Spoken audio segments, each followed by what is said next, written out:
In this tutorial, I'm going to show you how you can have formulas hidden whenever you protect your worksheet in Microsoft Excel, which is great if you're sending something to somebody externally and you don't want them to be able to see exactly how you backed into a number.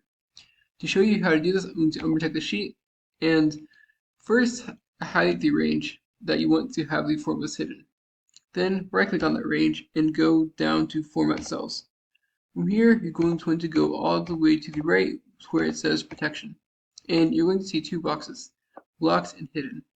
You're going to want to have locked checked if you want it to where people will not be able to edit the formulas in the cells once the worksheet is locked. And going to have hidden if you want the formulas within your cells to be hidden whenever you protect your sheet. In this example, I have both checked, so I'm going to go ahead and then click OK.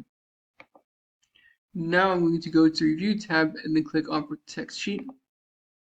And here you can set a password to unprotect the sheet, which I'm going to uncheck, and you can also allow users to do different things even though the workbook is protected.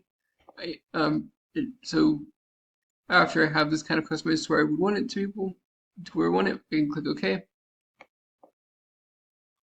And then from here, now I can see the formulas are hidden.